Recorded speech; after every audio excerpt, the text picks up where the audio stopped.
Who knows, a friendly little visit like this could be the start of something. You're walking along the street, or you're at a party. Or else you're alone, and then you suddenly dig. You're looking in someone's eyes, you suddenly realize that this could be the start of something big. Hey, Kim here. I hate to say it, but we're quickly running out of days of the week. Throughout this week, we've seen a very general trend showing, like I've said, CBS as the dominant force in 1965. This lineup of shows that they've aired throughout the entire year has spoken for itself. Most viewers out there in TV land could probably hum the theme song to most of these shows. The collective pop culture memory of these series has been solidified thanks to amazing syndication deals. That's why we remember so many of these classic series. Well, Saturday is another night, and we have a new and interesting slate of shows to talk about. So, without further ado, let's dive into Saturday night.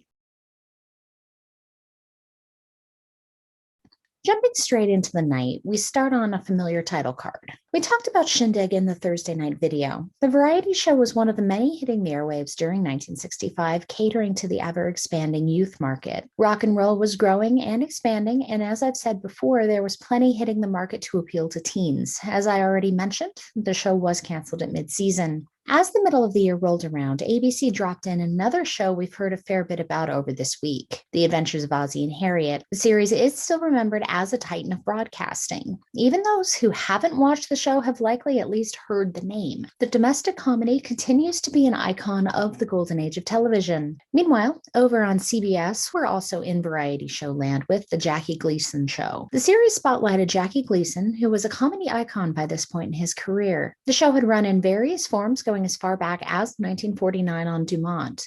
It would continue under different names, but really the same format until 1970. Rounding out the first half hour, NBC jumped into the night with the half-hour family comedy Flipper. They call him Flipper, Flipper, faster than lightning. No one you see is smarter than he. And we know Flipper lives in a world full of wonder, lying there under the sea.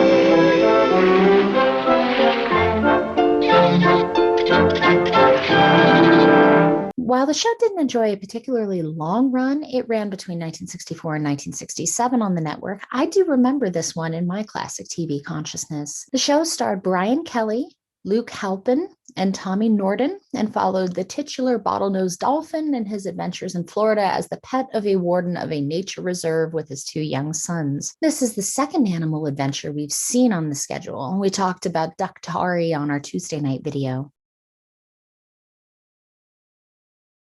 As the half hour changed, CBS was airing the second half hour of The Jackie Gleason Show, leaving ABC and NBC going head to head with new programming. And it's one of those matchups. Let's start with the victor, shall we?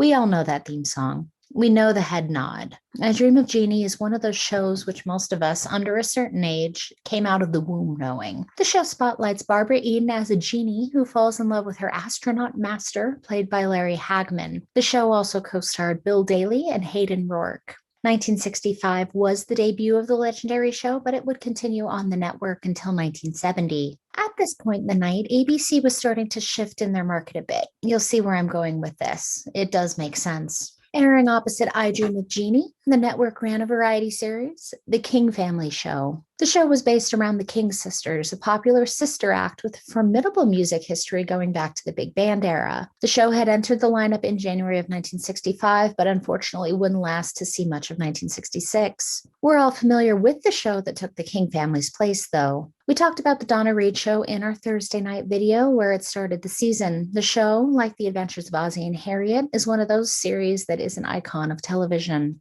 The Donna Reed show would finish out its storied run in this time slot. I told you the King family show's lead-in would make sense, and here it is.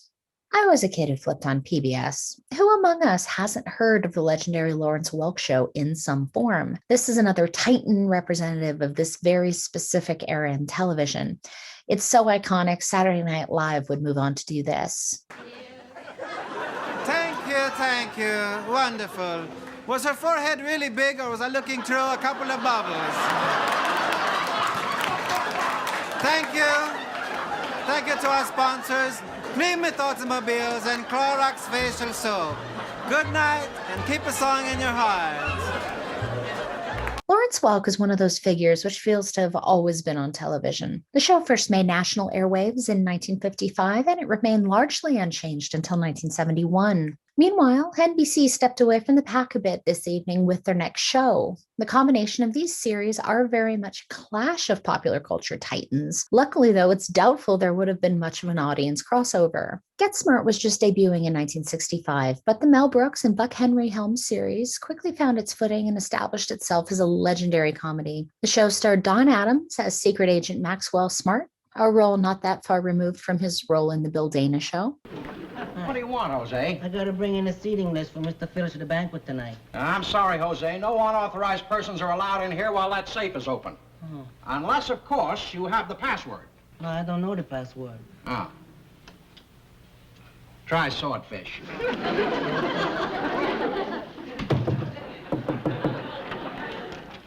The password is swordfish. Wrong. You don't think I'd really give out the password, do you, Jose? And Barbara Feldon is the mod object of his affection, Agent 99. The show would run for 5 seasons before its eventual ending in 1970.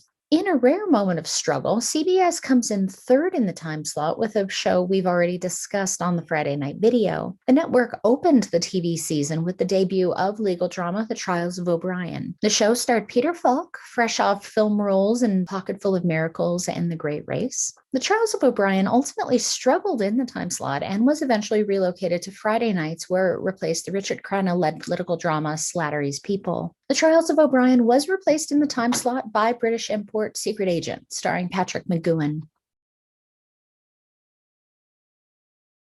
As the next half hour rolled around, ABC and CBS were wrapping up their second half hour of their shows, leaving NBC free to begin their Saturday night at the movies. The program would carry them through the rest of prime time. While NBC enjoyed Saturday night at the movies, CBS and ABC went head-to-head with polar opposite programs, at least for a while. We've already discussed in this series of videos how Westerns were slowly working their way out by 1965. However, there were a couple of stragglers. One of these was The Loner. The series starred perennial favorite Lloyd Bridges. Looks like I picked the wrong week to quit sniffing glue.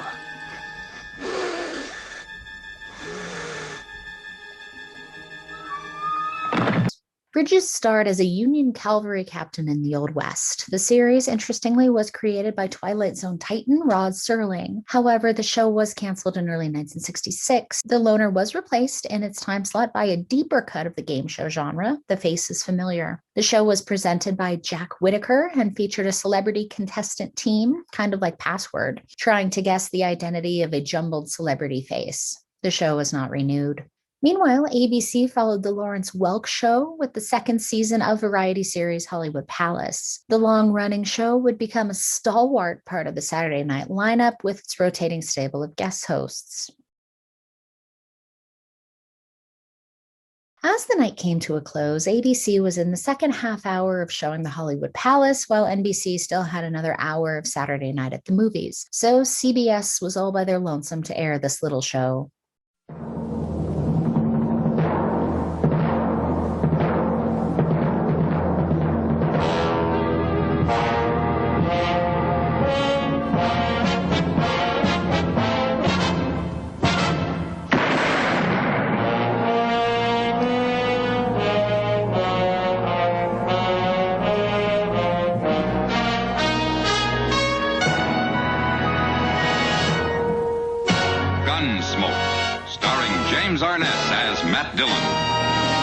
Gunsmoke is Gunsmoke. The show is a legend of television. In fact, it was only in 2018 that the legendary Western was unseated as the longest-running primetime scripted series. As the 1965 season started, the show was in its 11th year and would go on to run another 9 seasons. The series starred James Arness as Marshal Matt Dillon, and it had slid past its first challenge in its 9th season when colorful series co-star Dennis Weaver left the show. It seemed nothing could torpedo Gunsmoke.